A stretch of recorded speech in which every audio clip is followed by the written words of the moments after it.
ومن أحسن قولا ممن دعا إلى الله وعمل صالحا وقال إنني من المسلمين.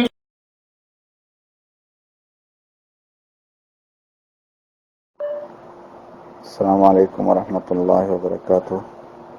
আমাদের একজন ভাই প্রশ্ন করেছেন যে মসজিদে বসে মোবাইলে কথা বলা যাবে কিনা নামাজের পরে, তারপরে ফেসবুকে হাদিস পড়া যাবে কিনা। প্রথমে আপনাকে মোবাইলে কথা বলার ব্যাপারে বলবো যে মোবাইলে এভাবে মসজিদের মধ্যে কথা বলাটা উচিত না, কারণ এক্ষেত্রে অন্যদের ডিস্টার্ব হয়। বিশেষ করে কেউ যদি তখন নামাজ পড়ে, হয়তো অনেকে নামাজ পায় না অথবা অনেকে সুন্নত পড়ে, আর ওই সময় যদি আপনি মোবাইলে কথা বলেন তাদের ডিস্টার্ব হবে। আল্লাহ রসুল সাহাবীদেরকে জোরে কোরআন তেলাওয়াত করতে নিষেধ করেছেন যাতে ডিস্টার্ব না হয় অন্য মুসাল্লিদের। সেক্ষেত্রে আপনি যদি মোবাইলে কথা বলেন তাহলে সেটি কত মহা অন্যায়। তো আমি বলবো, আপনি হয়তো বলবেন যে আমি মুসাল্লিরা যখন থাকে বা অন্য কেউ থাকে তখন কথা বলি না, ডিস্টার্ব হবে না, আমি যখন একাই থাকি তখন বলি। তো বলবো যে আপনি মসজিদে কেন কথা বলবেন, মসজিদে কেন কথা বলবেন? আপনি যদি কল আসে আপনি বাইরে চলে আসবেন, এটি আপনার জন্য সব থেকে ভালো। আমি মনে করি এটি আপনার জন্য সব থেকে ভালো, মসজিদে কথা না বলাই ভালো।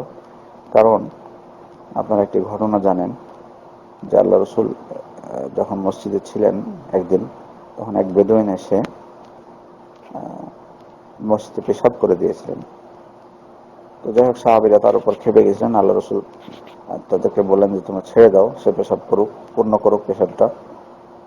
তারপরে তখন তিনি মসজিদটা ধুয়ে ফেলতে বললেন বালতি পানি ঢেলে। তারপর ওই বেদুইনকে নিজের কাছে ডাকলেন, ডেকে বললেন ইন্নাল মাসাজিদ লা তাসলুহু লিশাইইন মিনাল বাউলি ওয়াল কাদর ওয়া ইন্নামা হিয়া লিযিকরিল্লাহি ওয়াস সালাহ ওয়া কিরাআতিল কুরআন। অর্থাৎ তুমি জেনে রাখো যে এই মসজিদ কিন্তু এই সমস্ত পেশাব এবং নোংরা জিনিসের জন্য মানানসই নয়, উপযুক্ত নয়, যথাযথ নয়। মসজিদে এসব চলবে না। মসজিদটা হলো কিসের জন্য? লিযিকরিল্লাহ, আল্লাহ জিকির করার জন্য, সালাহ নামাজের জন্য, ও কিরাআতিল কুরআন এবং কোরআন পাঠের জন্য। সুতরাং মসজিদে বসে এই সমস্ত মোবাইলে আলাপ না করাই ভালো, না করাই ভালো। আপনি যদি এটি থেকে বেঁচে থাকতে পারেন এটাই ভালো। তবে যদি জরুরি কোনো হয়ে যায় এরকম অবস্থা, সেটি ব্যাপার আলাদা। নিয়মিতভাবে অভ্যাস এটি না করাই ভালো আপনার জন্য। আর আপনি যেটি বলেছেন যে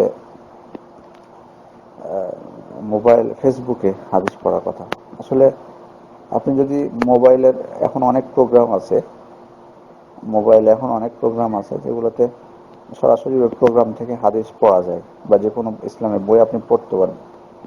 সুতরাং আমার মনে হয় আপনি ফেসবুকে না পড়ে যদি ওই সমস্ত প্রোগ্রাম থেকে পড়েন সেটি আপনার জন্য কল্যাণকর, সেটি আপনার জন্য কল্যাণকর হয়।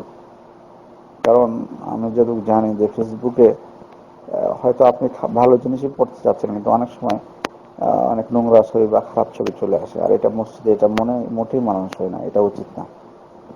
সুতরাং আপনি যখন পড়বেন, ফেসবুকে পড়েন, তবে মসজিদের বাইরে এসে পড়বেন। কিন্তু মসজিদ থাকা অবস্থায় আমার মনে হয় অন্য প্রোগ্রামগুলো ব্যবহার করলেই ভালো। এটি তাকওয়ার জন্য অধিক নিকটবর্তী আমি মনে করি। আপনি যে কোনো প্রকার দ্বীনি বই এটি মসজিদের মধ্যে পড়তে পারেন, সমস্যা নেই, সমস্যা নেই। কিন্তু ফেসবুক থেকে না পড়াই ভালো আমার মনে হয়। আমি ব্যক্তিগতভাবে এটি মনে করি। আসসালামু আলাইকুম ওয়া রাহমাতুল্লাহ।